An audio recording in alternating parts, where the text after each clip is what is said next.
The signal came on a Tuesday morning. It pierced through space, traveling across countless stars before reaching Earth's deep space communications array in Nevada. The message repeated again and again, growing more desperate with each transmission. Olivia Barnes sat at her monitoring station, her coffee growing cold beside her keyboard. For 3 years, she had listened to the empty hum of space, hoping to catch something interesting. Today, that wait ended. "Sir," she called to her supervisor, "you need to hear this." The message was clear despite coming from 17 light-years away. The voice spoke in the standard Galactic Council language that Earth had learned only 5 years ago when they joined the interstellar community. "This is Ambassador Zex of the Xelarian Confederation. We are under attack by an unknown force calling themselves the Void Collective. 3 systems have already fallen. Our fleets cannot stop them.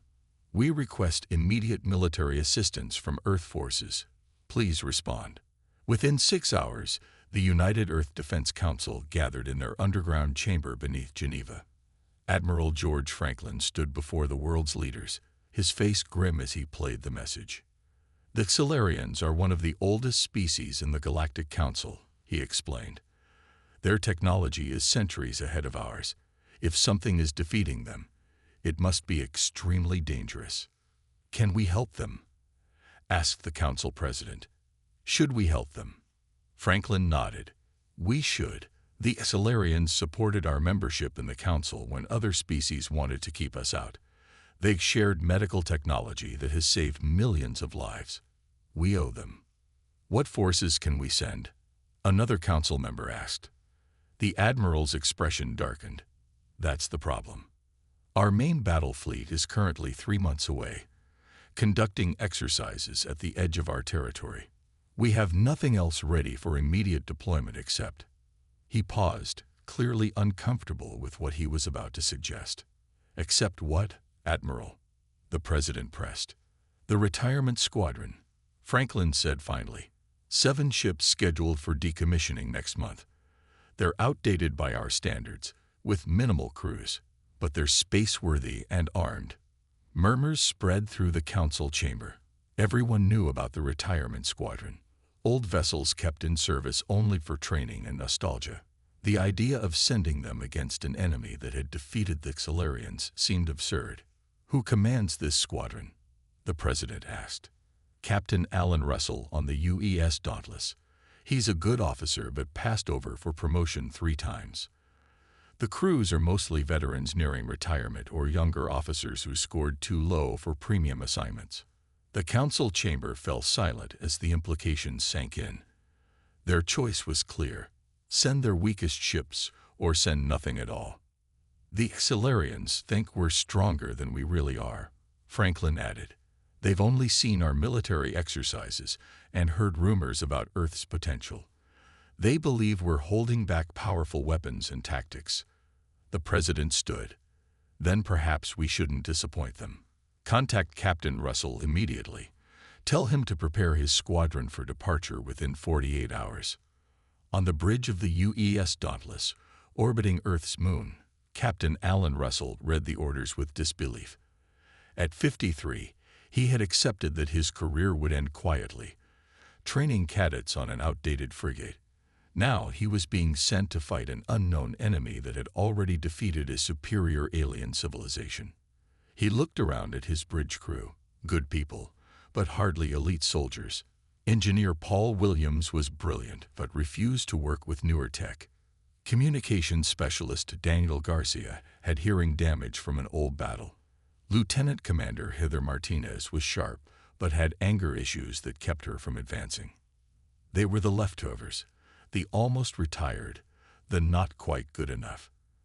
And now they were Earth's only answer to a desperate alien plea.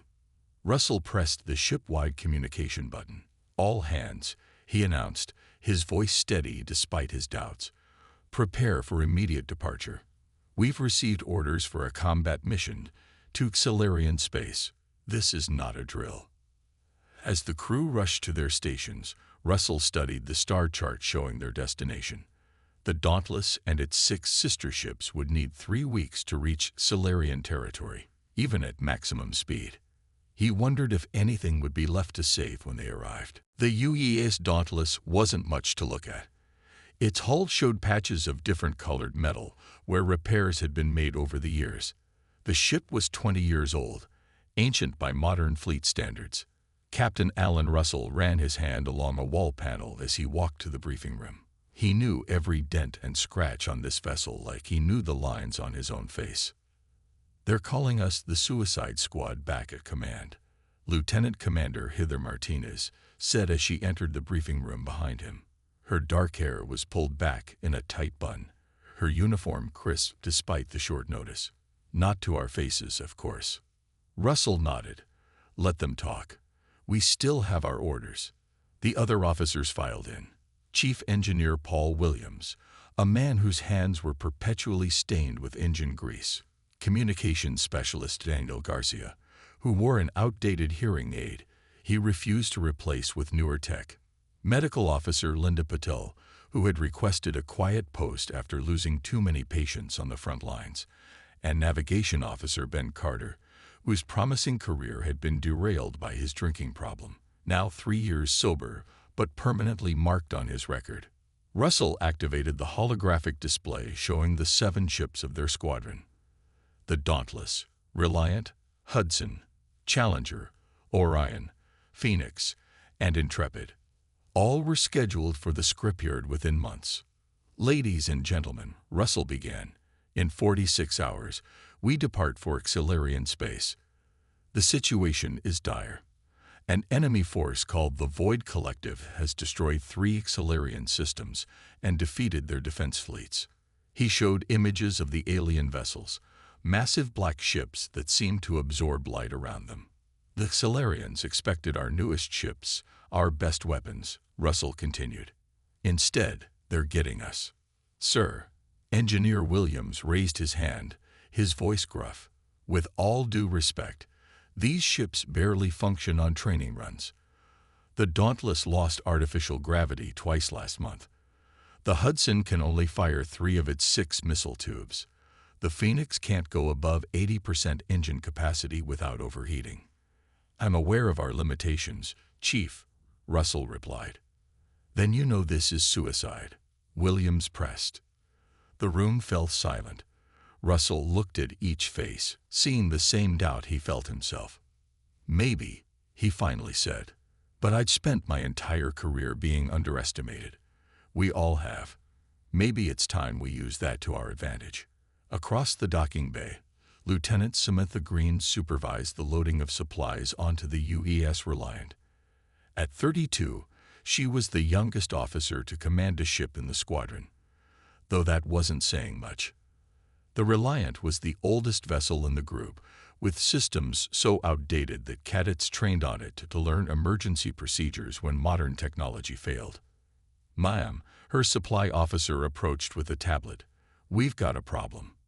They've only allocated half the replacement parts we requested." Green sighed. "Make do, Lieutenant. We always have."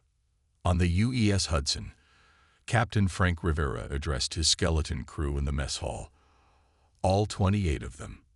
In its prime, the Hudson had housed a crew of 100. "I won't lie to you," Rivera said. "This mission is beyond our capabilities on paper, but paper doesn't fight battles. People do." Throughout the squadron, similar scenes played out as commanders prepared their crews and ships. Some wrote final messages to loved ones. Others checked and rechecked systems that hadn't been properly updated in years. On the night before departure, Captain Russell couldn't sleep. He stood in the observation deck of the Dauntless, looking out at Earth. The planet glowed blue and green against the blackness of space. So beautiful, so fragile. "Penny for your thoughts, Captain," a voice said behind him. Russell turned to see Admiral Franklin. "Just wondering if we'll ever see it again," Russell answered honestly. Franklin nodded. "The Council wanted me to tell you one more thing before you leave. The Xilarians don't know we're sending our oldest ships. They still think they're getting our best." "Great," Russell said with a dry laugh. "No pressure. Sometimes being underestimated is an advantage." Franklin replied, Everyone in the fleet has written off this squadron. The aliens won't even see you coming. As dawn broke over Earth, final preparations were made. Families gathered at viewports for last goodbyes. Engineers made desperate final repairs. The 7 ships of the retirement squadron formed up in Earth orbit, their mismatched hulls gleaming in the sunlight. All ships report ready, Captain. Lieutenant Commander Martinez announced on the Dauntless Bridge. Russell took a deep breath. Signal the fleet. Set course for Xilarian space. Maximum sustainable speed. One by one, the old ships engaged their engines, pushing past their safe limits, heading toward an enemy that had already defeated ships far more advanced than their own. 3 weeks in deep space changed the retirement squadron. Emergency drills became daily routines. Engineers worked around the clock to improve their failing systems. Officers studied the limited information on the Xilarians and their mysterious enemy. The UES Dauntless shuddered as it dropped out of faster-than-light travel. Captain Russell steadied himself against his command chair. "Report," he ordered. Lieutenant Commander Martinez looked up from her screen with wide eyes. "Sir, we've arrived at the Xilarian home system, but it's nothing like the briefing files." The main view screen activated. What should have been a bustling star system with 7 planets and dozens of space stations was now a graveyard. Planets had huge cracks in their surfaces. Moons were shattered into asteroid fields. The remains of massive ships drifted everywhere. "My God," whispered communications specialist Garcia. "What could do this?" "Life signs," Russell asked, his voice tight. "Faint readings from the 4th planet," Martins replied. "And, sir, I'm detecting an active Xilarian battle cruiser near the inner moon." Russell straightened his uniform. "Send signals to the other ships. Maintain formation." "Garcia, open a channel to that cruiser." The face that appeared on the screen wasn't human. Admiral Zeth Terra of the Xilarian Defense Force had blue skin with small ridges along his forehead. His 4 eyes blinked independently as he studied the humans. "You are the Earth response?" he asked, his translator making his voice sound metallic. "Yes, Admiral. I'm Captain Alan Russell of the United Earth ship Dauntless. We received your distress call." The alien's upper eyes narrowed. "These are your vessels. These are what you send to face the collective." Russell kept his face neutral despite the insult. "These are the ships available for immediate deployment. Our main fleet is en route but weeks away. We requested your fleet's assistance, not museum pieces," Zeth Terra said with what sounded like a snort. "The Void Collective has destroyed our most advanced defenses. What do you expect to accomplish with these antiques?" Before Russell could respond, Martinez interrupted. "Captain, unknown contacts emerging 3 million kilometers out. 3 massive vessels." "On screen," Russell ordered. The ships that appeared were unlike anything in human records. Black, smooth surfaces that seemed to absorb light rather than reflect it. No visible engines or weapons ports. Each was at least 5 times the size of the Dauntless. "Void Collective warships," Admiral Zeth Terra said, his voice now showing fear. "They found your arrival point." Russell studied the enemy ships, noticing something odd about their movement pattern. "They're heading directly for the Xilarian cruiser but ignoring us completely." "Garcia, are they scanning us?" Garcia checked his readings. "No active scans detected, sir. It's like they don't see us." An idea formed in Russell's mind. "Admiral, do these ships use quantum-paired communication systems?" "Of course," Zeth Terra replied. "All advanced species do." "All ships," Russell broadcast to his squadron, "power down quantum systems, shield generators, and targeting arrays. Maintain minimal power to life support and old-style radio communications only." "Captain," Martins questioned. "They're using quantum detection," Russell explained quickly. "Our outdated ships might be invisible to them if we're not using compatible technology." Throughout the squadron, ships darkened as systems shut down. The human vessels drifted quietly as the massive enemy ships moved past them, heading directly for the Xilarian cruiser. They truly cannot detect you, Zeth Terra said with amazement. Your primitive technology is invisible to their sensors. On the bridge of the Dauntless, Engineer Williams studied the readings of the passing enemy vessels. Captain, I'm picking up something interesting. Their hulls absorb or reflect all energy-based weapons, but they have minimal physical shields. They've evolved defenses against technologies like the Xilarians use, not kinetic weapons. Russell looked at his tactical display where the 3 massive enemy ships were closing in on the lone Xilarian cruiser. Send to all ships. Prepare physical armaments only. Railguns, missiles with impact warheads, nothing energy-based. We're going to fight them. Martins asked. No, Russell said with a small smile. We're going to ambush them. Sometimes the oldest tricks work best. As the human ships silently maneuvered into position, Russell realized that their greatest weakness had suddenly become their most valuable asset. The enemy had prepared for the most advanced technology in the galaxy, not the outdated weapons of Earth's forgotten fleet. This is insanity, Admiral Zeth Terra said over the secure radio channel. The Xilarian commander had joined Russell on the Dauntless after evacuating his damaged cruiser. He watched with all 4 eyes as the humans prepared for battle using methods his people had abandoned centuries ago. Lieutenant Commander Martinez stood before the tactical team, pointing to hand-drawn diagrams rather than holographic displays. We're going to fight them like it's the 21st century, she explained. No neural networks, no quantum computing, just radar, radio, and human instinct. In engineering, Williams and his team modified their weapons. The chief engineer held up a missile with its guidance system removed. They're expecting energy beams, but we're giving them metal and explosives. Sometimes the simplest solution works best. Your weapons are so basic, Zeth Terra observed. Basic doesn't mean ineffective, Russell replied. Your civilization skipped steps in weapons development. You went straight to energy beams and quantum torpedoes. We humans spent centuries figuring out how to throw heavy objects at each other really fast. The Admiral didn't look convinced, but he had no better options. Russell gathered his squadron captains via old-style radio. The enemy is attacking the 4th planet's mining colony. There are still civilians there. Lieutenant Green, take the Reliant closest. Your ship has the smallest profile. The rest of us will be ready to jump in when you make contact. On the bridge of the UES, Reliant Lieutenant Samantha Green felt the weight of responsibility as her ship quietly approached the Void Collective vessel orbiting the colony. The enemy ship was enormous, like a skyscraper floating in space, its black surface eating the light from the nearby sun. All non-essential systems powered down, her first officer reported. We're running on minimal thrusters. They haven't detected us. Green took a deep breath. Launch the EMP torpedoes when we're within range. Remember, we only get 1 shot before they know we're here.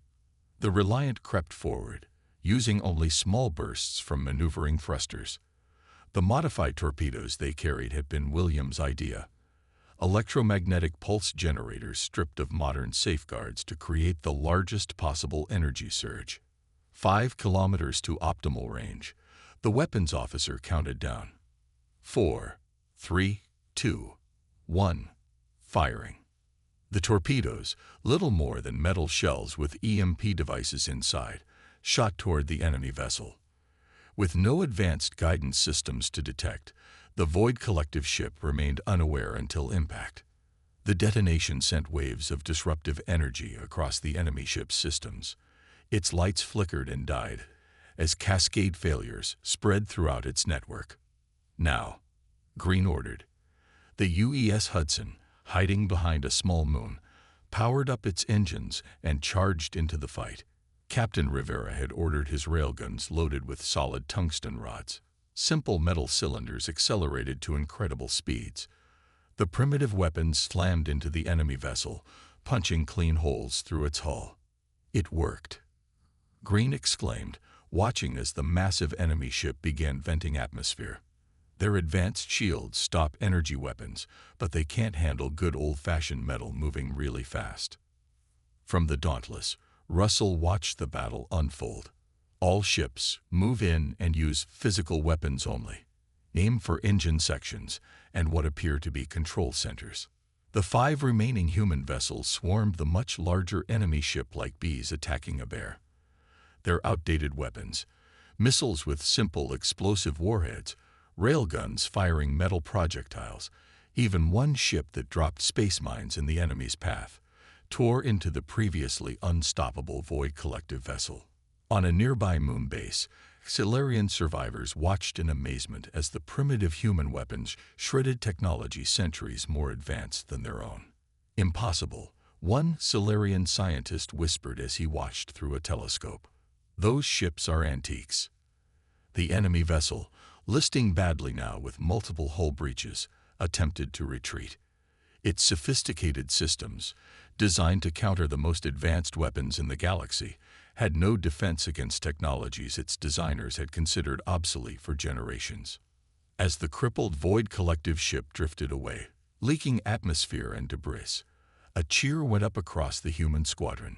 "Sir," Martinez said to Russell, barely containing her smile, "the Xilarians are hailing us from the moon base. They're asking how we did it." Russell looked at Admiral Zeth Terra, whose expression showed a "tell them sometimes progress means remembering what worked in the past," Russell said. "And remind all ships, this was just one enemy vessel. There are still 2 more in this system, and who knows how many elsewhere. Our advantage won't last once they adapt." But for the first time since arriving, Russell felt a flicker of hope. Perhaps Earth's weakest fleet might be enough after all. News of the human victory spread quickly through what remained of Silurian space. The impossible had happened. A small fleet of outdated ships had defeated a Void Collective vessel that their most advanced weapons couldn't touch. On the Dauntless, Captain Russell called a meeting of all ship captains and the Silurian admiral. The conference room was crowded as officers gathered around actual paper maps spread across the table. "We hurt them, but they'll adapt," Russell said. "We need to strike their main staging area before they figure out how to detect our ships. Their main force is gathering here." Admiral Zeth Terra pointed to a spot near the system's edge. "At least 15 vessels." Lieutenant Green from the Reliant looked concerned. "Sir, we barely handled 1 ship. How can 7 of us take on 15? Russell smiled. "By being even more primitive than they expect. They think we're primitives using outdated technology. Let's show them what primitives did to survive for thousands of years on Earth. We adapt." He outlined his plan. The squadron would split into 3 groups. Communications specialist Garcia had discovered something useful while studying enemy transmissions. "Their communications are too perfect," Garcia explained. "They use quantum entanglement, instant messaging across any distance, but they have no defenses against old radio waves. We can jam their networks with simple signals." "What kind of signals?" asked Captain Rivera of the Hudson. Garcia grinned. "Everything from Mozart to old TV shows. Noise to them, but perfectly clear to us." Engineer Williams held up what looked like a metal canister. "And these are what I call dumb bombs. No electronics, no guidance systems, just metal shells filled with explosive materials and simple timers. Their sensors look for electronic signatures. These have none." Lieutenant Commander Martinez had spent days studying ancient Earth naval battles. "We'll use tactics from submarine warfare," she said. "Silent running, preset attack patterns, and communication using light signals and radio bursts too short for them to trace." 3 days later, the plan was in motion. The UES Challenger and Orion approached the enemy staging area from above the system plane, their engines cold, using only momentum to carry them forward. The Phoenix and Intrepid came from below. The Dauntless, Reliant, and Hudson hid behind a large asteroid, waiting. The Void Collective ships hung in space like giant black monoliths, their surfaces absorbing nearby starlight. They showed no sign of detecting the approaching human vessels. "Begin Phase 1, Russell ordered through a 1-second radio burst. Throughout the enemy formation, the humans released small probes, simple devices broadcasting everything from Beethoven's Fifth Symphony to episodes of I Love Lucy. The quantum communication network of the collective ships suddenly filled with strange human sounds and images. Phase 2, Russell signaled. William's dumb bombs drifted toward the confused enemy vessels. Without electronic signatures, they were invisible to the advanced sensors. When they detonated, they didn't damage the massive ships much, but they created clouds of metal debris that confused enemy tracking systems even more. Phase 3. All ships attack. The human vessels powered up and charged into the enemy formation using attack patterns based on ancient naval warfare. The Dauntless executed a maneuver known as crossing the T, positioning itself to fire broadside against an enemy that could only fire with forward weapons. The Reliant, piloted by Lieutenant Green, weaved between two enemy vessels, forcing them to risk hitting each other if they fired. The Hudson dropped space mines, simple explosive devices triggered by proximity, into the path of retreating enemy ships. On the Void Collective command ship, confusion reigned. Their sensors, designed to track the most sophisticated technology in the galaxy, struggled to follow the erratic movements of the human ships. Their communications, flooded with human radio signals, made coordination impossible. Their formation is breaking, Martinez reported on the Dauntless bridge. They're firing blindly now. The Dauntless took a glancing hit that shook the entire ship. Emergency lights flashed as damage control teams rushed to seal a hull breach. Stay on target, Russell ordered calmly. Remember the plan. The UES Orion, its captain following Russell's orders exactly, positioned itself directly behind the enemy command ship. Its railguns fired continuously, punching holes through the vessel's engine section. When the enemy ship turned to respond, it exposed its flank to the waiting guns of the Challenger. One by one, the mighty Void Collective vessels found themselves outmaneuvered by ships centuries less advanced. The battle that should have been over in minutes stretched to hours as the human vessels used every trick from thousands of years of warfare. By the time the last enemy ship retreated, every human vessel had taken damage. The Intrepid had lost life support and its crew had evacuated to the Dauntless.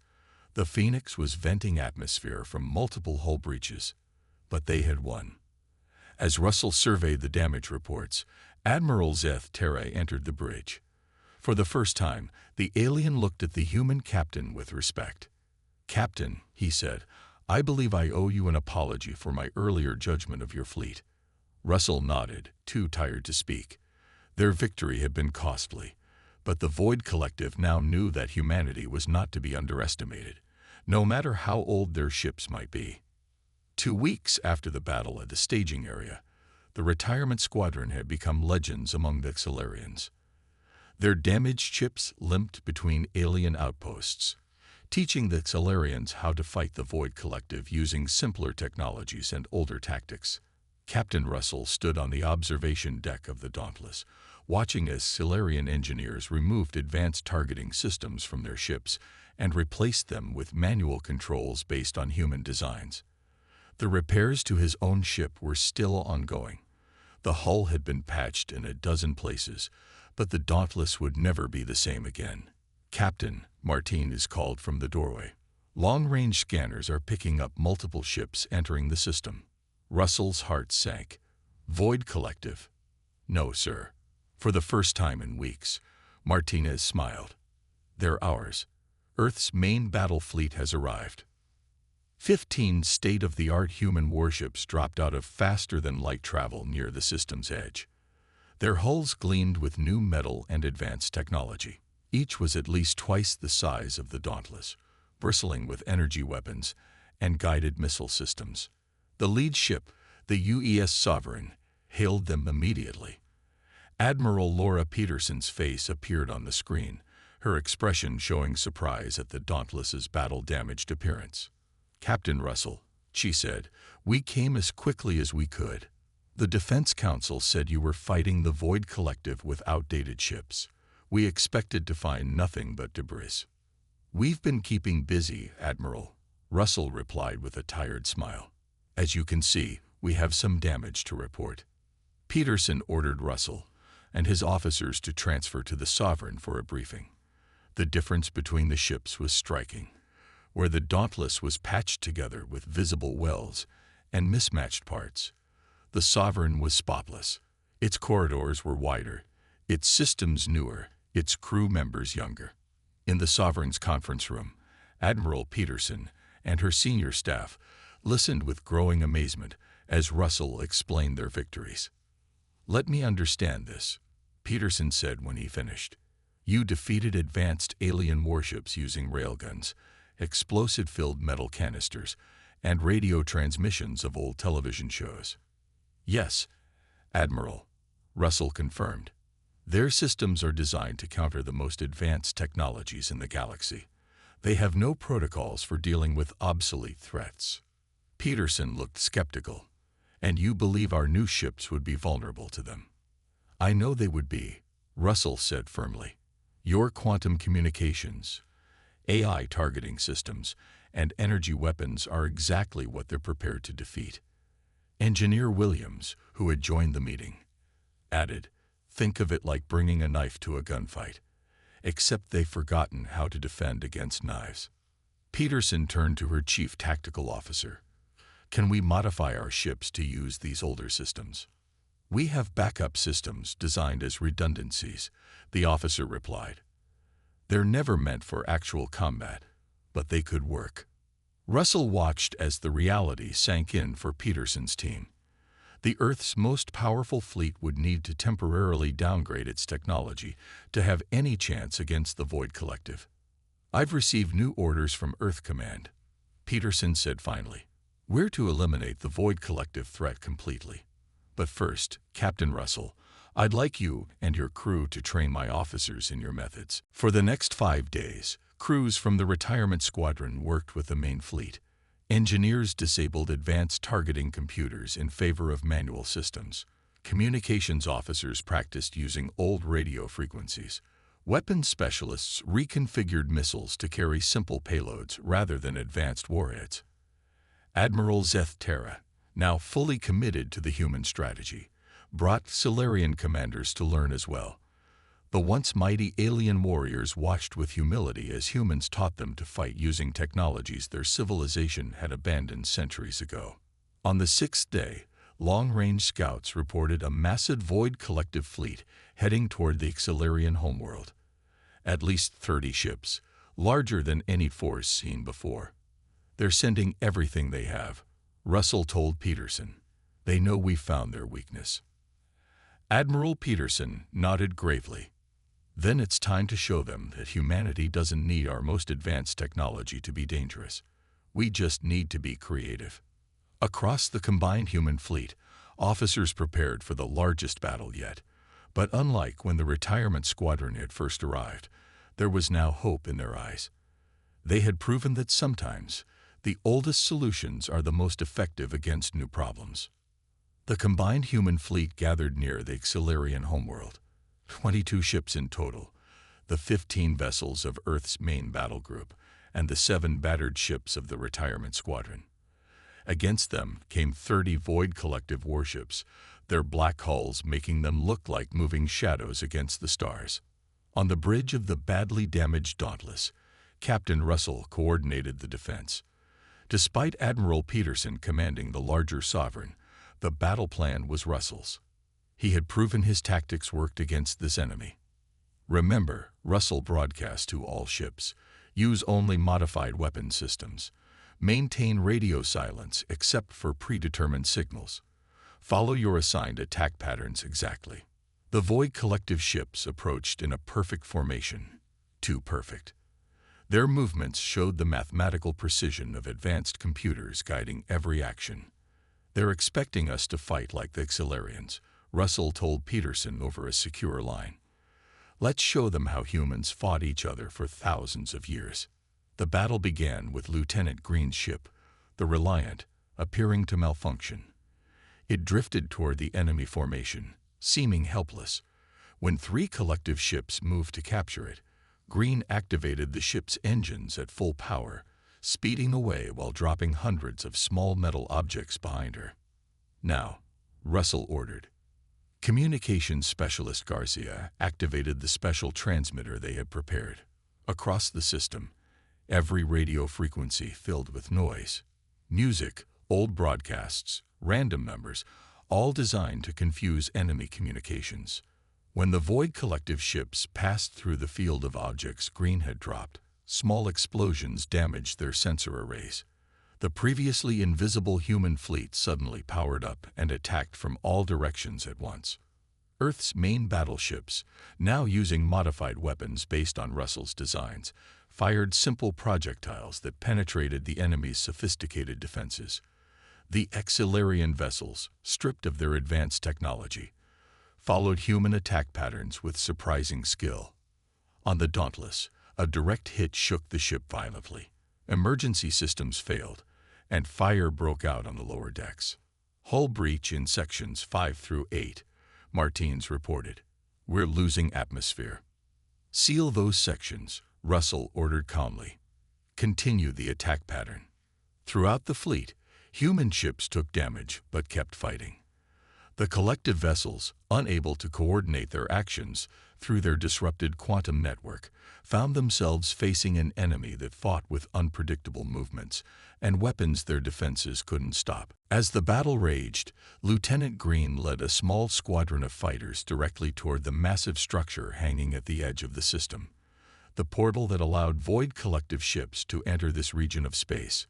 Engineer Williams had designed special disruptors that would collapse the spatial gateway, cutting off enemy reinforcements. I can't get a clear approach, Green reported as enemy fire intensified around her. There are too many of them. All ships, Russell commanded, focus fire on Sector 7. Give Lieutenant Green a path to that portal. Across the battlefield, human and Silurian vessels turned their weapons toward the ships blocking Green's path. The concentrated fire created a narrow corridor through the enemy formation. Green's squadron raced through the opening, dodging debris and enemy shots. When they reached the portal, they released Williams' disruptors into the shimmering energy field. The devices detonated, sending waves of energy that destabilized the portal structure. With a brilliant flash that temporarily blinded sensors across the system, the portal collapsed. The remaining Void Collective ships, now cut off from retreat and reinforcement, fought desperately but were quickly overwhelmed. 3 weeks later, the Galactic Council called an emergency session. The Grand Chamber was filled with representatives from dozens of species. The Exilarian ambassador addressed the assembly. We asked for humanity's help expecting their most advanced technology. Instead, they sent their oldest ships, their most outdated equipment, and it was exactly what we needed. Captain Russell, standing with his surviving crew before the council, spoke simply. The greatest human technology isn't our ships or our weapons. It's our ability to use whatever tools we have. We've spent thousands of years fighting each other and surviving against the odds. That experience doesn't become obsolete. 6 months later, the ships of the retirement squadron, now fully repaired and upgraded, were recommissioned as the first contact specialist fleet. Their new mission, to share the lesson they had taught the galaxy, that sometimes the oldest solutions are the most effective against new problems. As Captain Russell stood on the observation deck of the newly refitted Dauntless, Lieutenant Commander Martinez joined him. Not bad for a bunch of outdated ships and washed-up officers, she said with a smile. Russell nodded, watching as vessels from a dozen alien civilizations maneuvered around them, all practicing the hybrid tactics Earth had pioneered. Humanity's greatest strength has never been our technology, he replied. It's our stubborn refusal to give up, even when the odds say we should.